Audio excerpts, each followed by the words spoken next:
and welcome to R&R's Ask the Expert. I'm Kayla McGowan, Editor-in-Chief, and today we're diving into electrical fires during hurricane season. My special guest today is Barry Rice, and thankfully I had the opportunity to write a piece with him on this very issue. Barry is a certified safety professional with over 20 years of experience. He is the Environmental Health and Safety Director for Signal Restoration Services, family of companies including Signal, PuroClean, and others.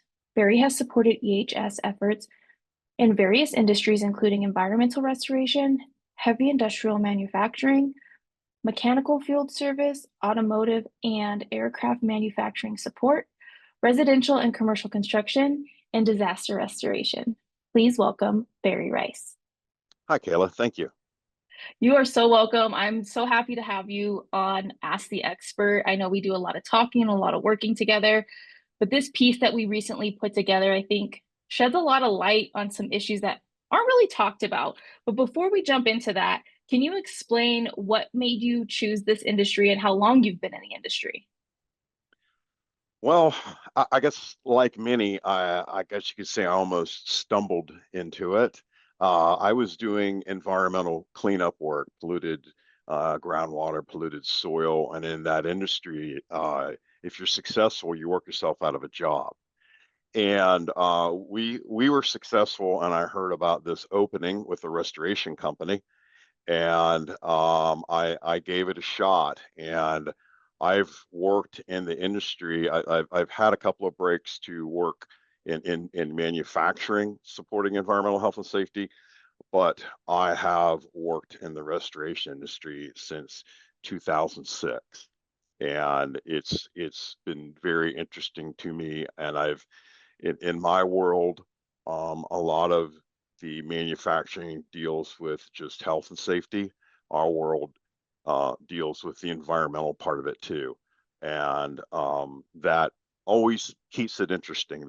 There's always something, and just when I think things are boring and I've got this all dialed in, I'm blindsided by a topic that I got to start making phone calls and doing research on. So I find it very interesting, and I really like my job.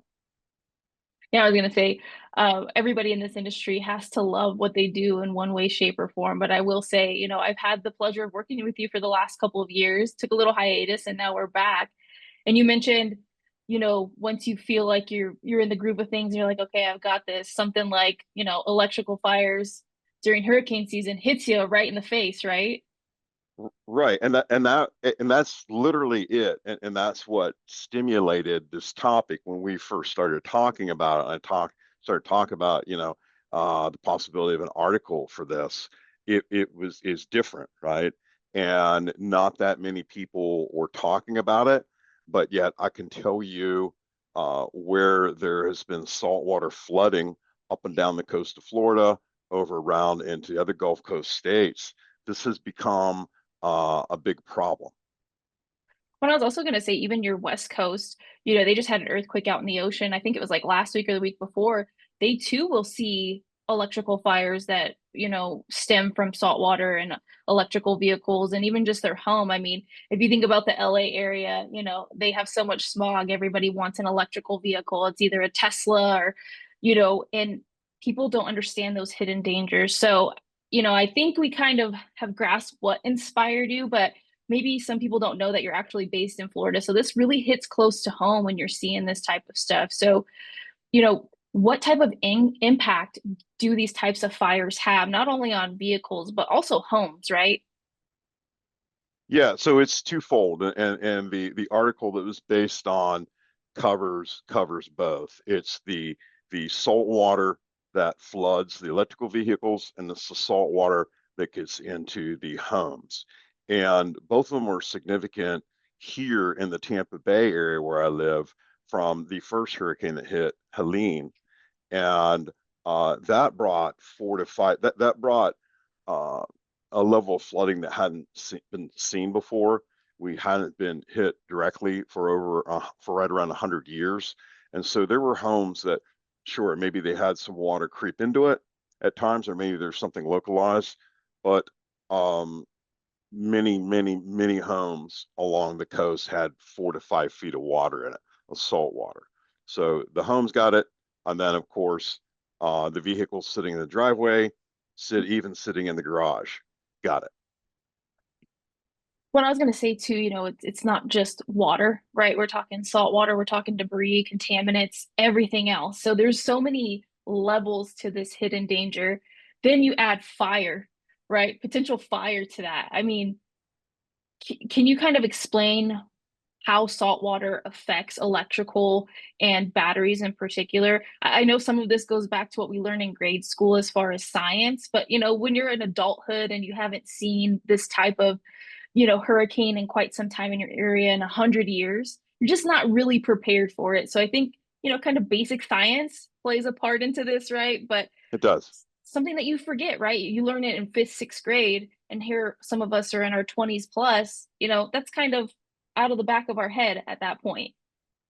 It does, and I dug into some things I hadn't looked in ages, and goes back to some of the basic chemistry. So the kicker with the salt water is that it is roughly 50 times more conductive than regular fresh water. In fact, a buddy of mine had mentioned that to me over the weekend. We were talking about this coming up, and he said, "Well, water's water. It's conductive."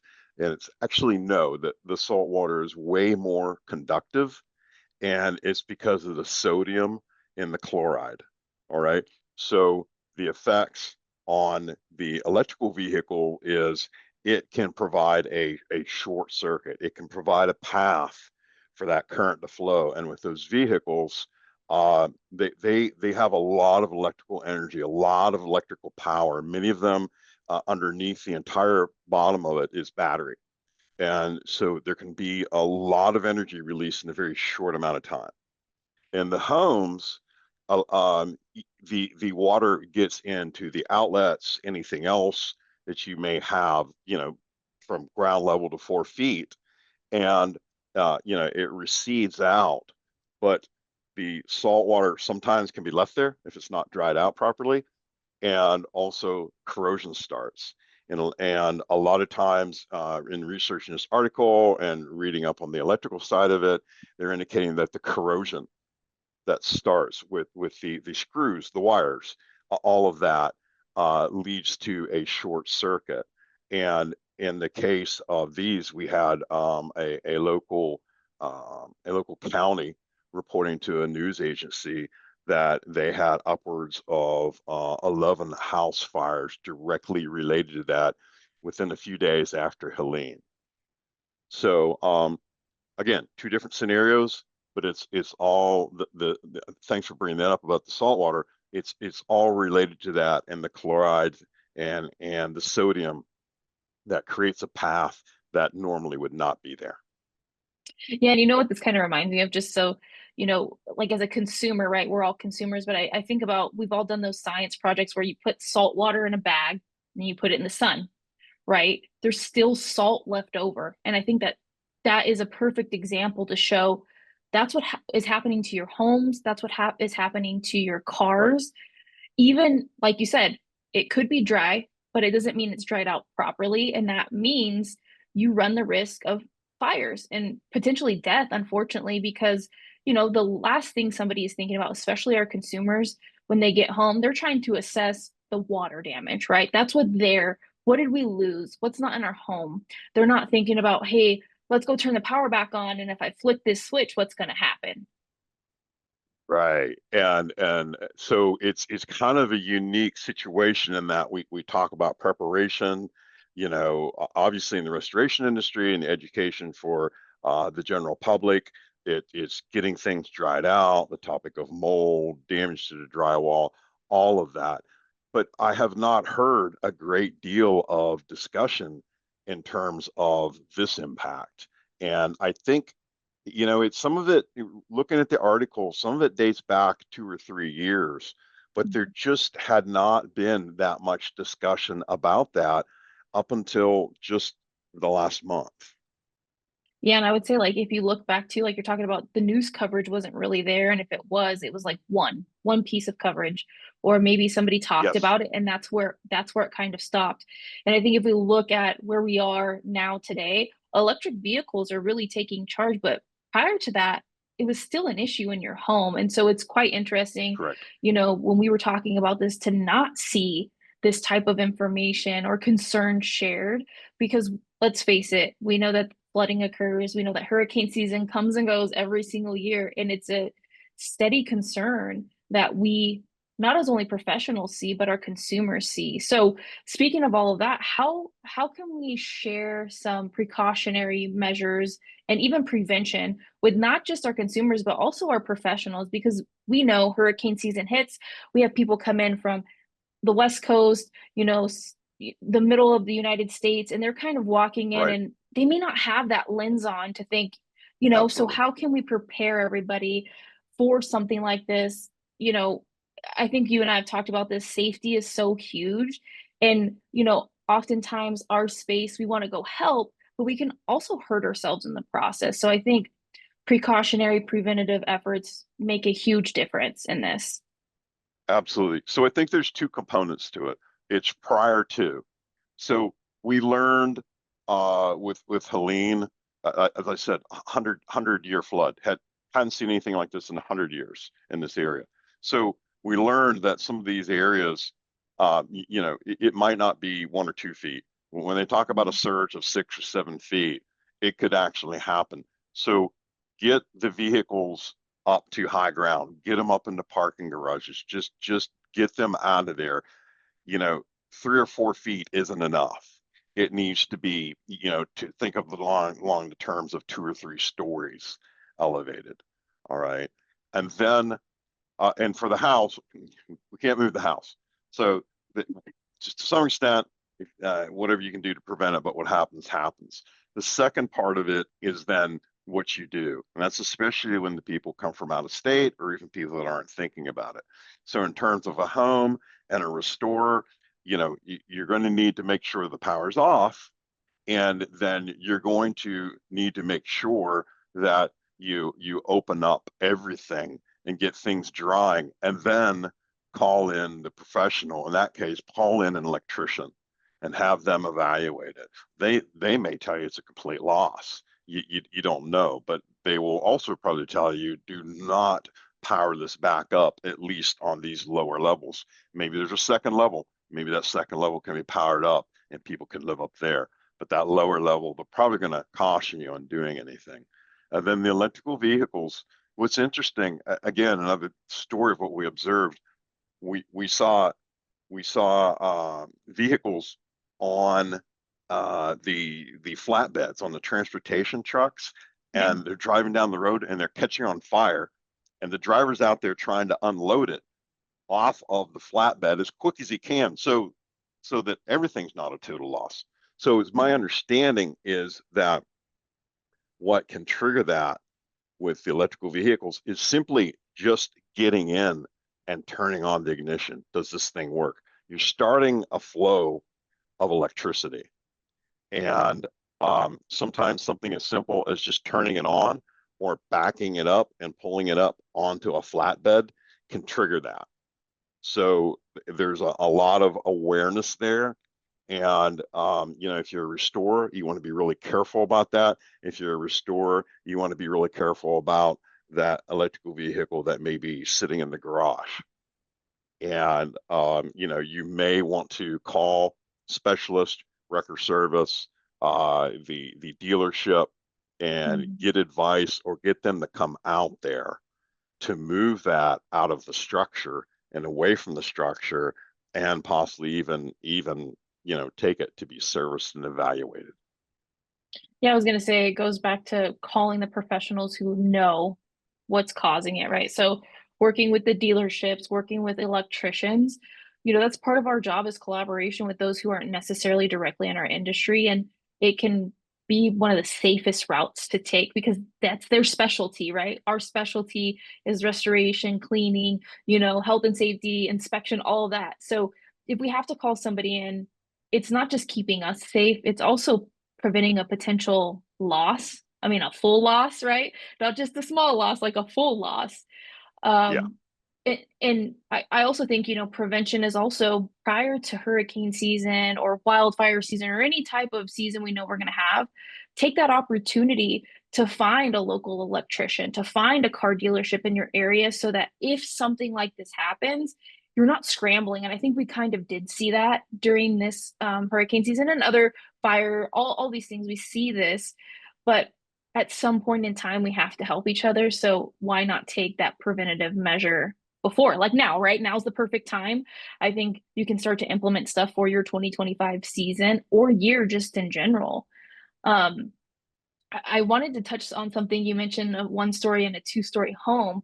I don't know how many of us probably saw people staying in the high-rise condos and things like that. What type of risk are they putting themselves in, even if they're 5, 10 stories up? You know, if something happened on the first, second floor, it could ultimately trigger, right? Something going up essentially. It can. It's hard to predict.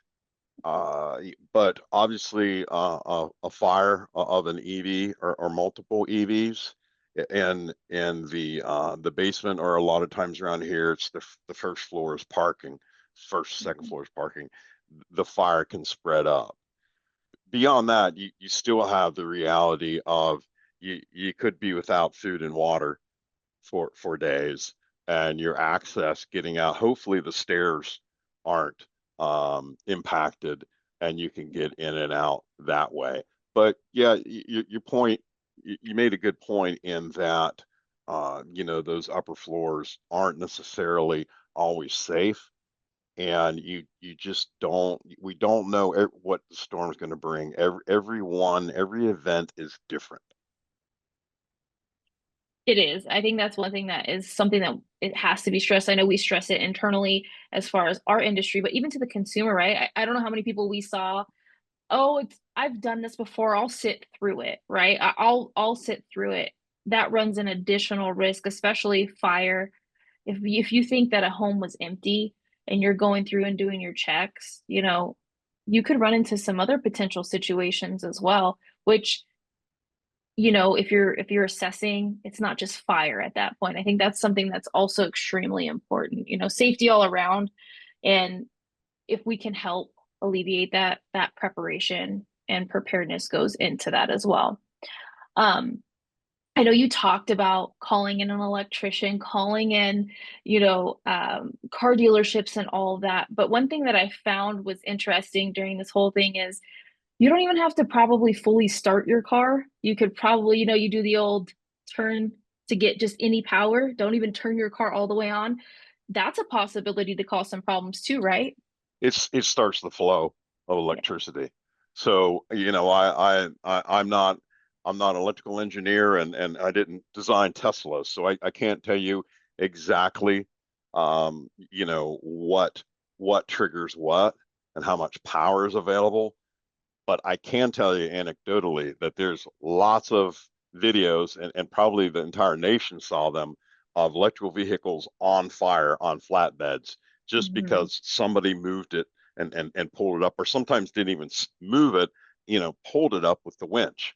But it was on one way or the other. Yeah. And I was going to say too, some of these flatbeds were in motion when these cars caught fire. So it doesn't Yes. necessarily mean that's going to be instantaneous. It could No. take time. And I think, you know, unfortunately, in today's day and age, instant gratification, instant results is kind of in our mind as a society. That could also cause some harm too. Thankfully, those who were towing and the cars having to catch fire were paying attention because that could have been catastrophic. Um, I'm just thinking of all the things that could go wrong now because you're taking that danger out of its environment and potentially causing problems on a highway, right? It could be a chain reaction of events based on that one decision to either turn the car on or move it. And it could be like a ticking time bomb essentially, depending on, where you're going with it. Yeah, I mean, we have plenty of bridges around here. Everybody, it seems, now has overpasses, and we've all seen the vehicles or the trucks catch on fire under the overpass. The flames reach up and damage the overpass. So now You got an immediate area on the lower level shut down, and now you've got that overpass shut down. So it's just compounding. Yeah, I was gonna say it's interesting to see when we come across these things how far and wide that reach could potentially be. And so preparation, preparedness, and just knowledge in general can really prepare us for a chain reaction essentially, or a what if, right? I know people don't like to think in what ifs, but we're kind of in that game of having to prepare, right?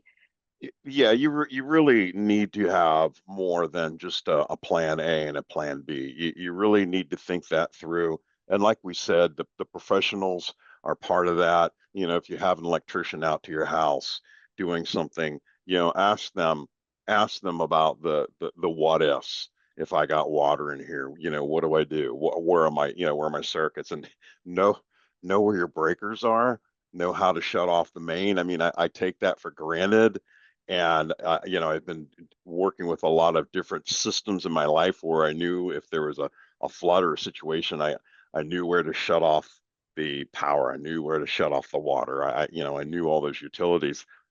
So not everybody understands that. So you need to have those plans and those understandings and the ability to call those professionals in quickly, including the restorers. I had a cousin that I was talking to the night before the I guess it was the first hurricane hit. As it was hitting, uh, I said I can get you in touch with the restorer here within minutes. And she said, "Well, why don't we wait and see what happens?" And this is while the water's coming up over a seawall and creeping in the house. "Why don't we wait and see what happens, and then I can call them?" And I said, "No, no, no, no. Get in with them now. Get on the phone. Get on the list." So even for those that watch this or read the article that aren't restorers but are in these situations, getting a hold of the professional sooner is always better than later, because we all know what happens the day as restorers. We know what happens the following days after. The phone rings nonstop, and you just have to start making a list. Yeah, I was gonna say instead of being at the top of that list, potentially you're now 5, 6 pages deep on the list. And I think this goes back to we have a ton of professionals, but if you look at how many people we actually serve, it's just not going to happen in that 24-hour period, right? It could Correct. even take weeks. Let's really put this into perspective. I mean, look at Asheville. They're still going through so much, and that's because it's not really normal for their space. But not only that, you had other states impacted. So it's a bigger picture thing. And I think, for you, your family member, you're telling them, you're like, this is what I do. Like, do it now. It's one of those Yes. things. Do it now. Don't do it later because let's talk about this too. You're in Florida. There's so many people there. You have people moving there all the time. That's their mentality, especially people that haven't been there. Maybe this is their first hurricane season. They're waiting it out, right? Like the infamous, I'm going to wait it out and I'll see what happens. Well, there's hundreds, if not thousands, of people doing the same thing, right? So, Oh, hundreds of thousands. Yes. yeah. And, I think that's one of the other things is spreading awareness like this prepares people who are coming from states that don't see events like this. Um, Florida is a retirement state too. You have people coming from all over, and they could potentially be putting themselves in harm's way, but even others around them because they don't know any better. So, what long-term measures should communities take to address the risk of saltwater flooding for, electrical fires, period, not just vehicles and homes, but how can we help our communities, right? I think we all play a very intricate part into our community. What can we do better as professionals to really spread awareness and help our citizens prepare? Well, I think as restorers, there's a lot of effort prior to storms, beginning of hurricane season, beginning of fill in the blank, wildfire season. Um, there's a lot of effort to put out information for the clients, like basically public service announcements. And I think what we need to do as restorers is we need to touch upon both of these topics. We need to touch upon the caution when repowering a house. I mean, it could have been it could have been a fire too. And there were things impacted that you don't know about or damaged. You Mhm. flip it on and short circuits.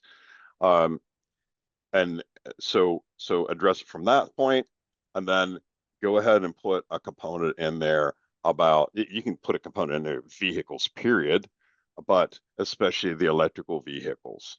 And over at the neighbor's house that's 2 foot higher than yours might not really cut it. Like I said earlier, it might need to be 2 or 3 stories. So you'll need to advise people that they need to consider that what was maybe 1 or 2 feet in the past, maybe 4 or 5 feet deep. So you'll need to adjust yourself, and you'll need to make sure you move those vehicles prior to the flood and the storm. And remember that, shoot, 5 years ago, 7 years ago, the electric, I won't call them a novelty, but they weren't that as common Yeah. versus now, any given stoplight, you could, as you always say, you could walk across the hoods of the electrical vehicles. So there's so many other people that are going to be looking for the same thing. So as professionals, to summarize that, warn them about the electrical turning back on the power to the houses and completely understanding that, and warn them about repowering the electrical vehicles, but better yet, get it up and out and away. Yeah, I think that's extremely important. I think this is also another point to touch. You can push this information all year long, not just right before or during hurricane season. I think that's a crucial role we also play too, is just constant reminder, because even if people are not like worried about it, it can come to them in the time like, oh, we're preparing. Like they can remember that they saw something. But not only that, it also offers collaboration, especially if you're intertwined with your community.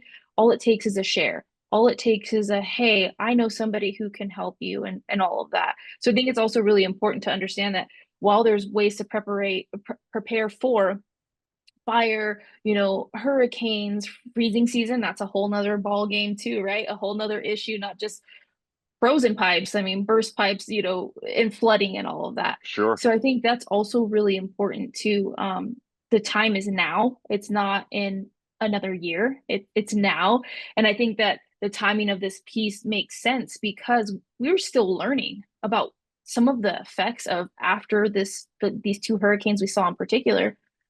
Things are still happening weeks, months after they hit. And I'm sure we'll absolutely. still see it. I'm sure we will still see it. And, you Yes, know, it's one of those things that, like you said, at a stoplight, you can walk across the hoods of electrical vehicles.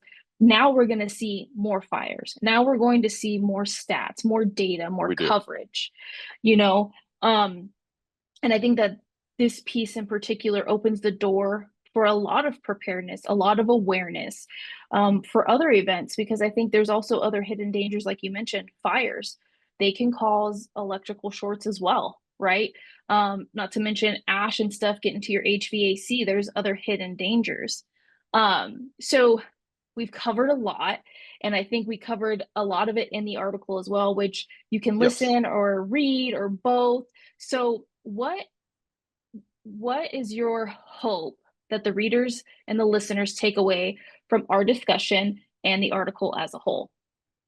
Overall awareness, we kind of talked about this earlier on, and that we're so used to hearing about that, the prep, and we're so used to, thinking about water. I mean, every homeowner knows about, water extraction now and that ability, and they know there's dehumidifiers and air movers. It seems that that's just common knowledge now, but Mhm. it's now that we're seeing it, it's actually a step beyond that with some of these other issues. So we need to add these other issues, these short circuits and these saltwater issues, to that common knowledge base of awareness.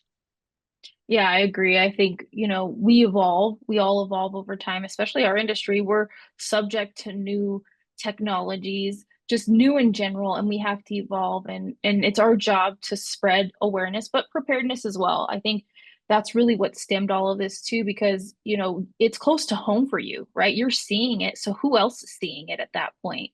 And that's one of those things I think that's why this is so important. If you see something, say something, because chances are there's other people that are actually seeing it and they don't know what the heck to do. Um, Yes, and if we can go beyond us as professionals and help our consumers, we're doing our due diligence to show them we're not just here when things go bad. We're actually here to help you to prepare, stay healthy, stay safe, all year long. It's not just when something bad happens. That's absolutely. doing a huge service for our customers at the end of the day. Well, I don't have anything else. I think we covered a ton. This was awesome. I hope everybody enjoyed all of the information that was shared today. And who knows, there may be a part two, or we may cover something else that has to do with fires or frozen pipes in the near Sure. future. You have anything else to say, Barry? No, that's it. I found this topic fascinating, and the more we dug into it, the more it was a little bit of an eye opener. So I hope that the people reading it or watching this feel the same way. And if they have a chance to reach out, comment on it or something like that, please do. I was going to say Barry is one of the most responsive people I know. We're fortunate to have some great industry experts, but if you ever have a question, by all means, reach out. I think that's the beauty of this industry. We collaborate as much as we can, and that's how we make a difference. So feel free to reach out to myself or Barry at any time, and we'll help you as best as we can or point you in the right direction if we don't have the answers. As Yeah, it's a small always, world. yeah, I was going to say. The restoration business, it's a small world period, but especially the restoration business. I mean, we've each been through different phases working related to it, but yet, here we link up again. Yeah, and I was going to say it's interesting to see, right? We've been in the standards world together. We've been in the health and safety world together, restoration, remediation, and it's just it all comes full circle. I think the restoration space seems really big, but also it's very small. It is. It's yeah, we're all intertwined in some way, shape, or form. We're gonna cross each other's paths one way or another. And to make this space better and to impact positively, we have to collaborate. We have to reach out. We have to talk. And I think that's the beautiful thing. That's why I love this industry so much, is because we're constantly learning from each other, but we also have the opportunity to go somebody and say, hey, I have a question about this. Like, what do you think? And more times or not, they have the answer. Or it's like, oh, hey, I don't know the answer. Let me connect you with this. And it's like an ever evolving, revolving door, I guess, is the nicest thing. Absolutely. Well, thank you for your time. I really appreciate it. This is really fun. And as always, everybody, we will see you on the next episode of Ask the Expert. Have a good day.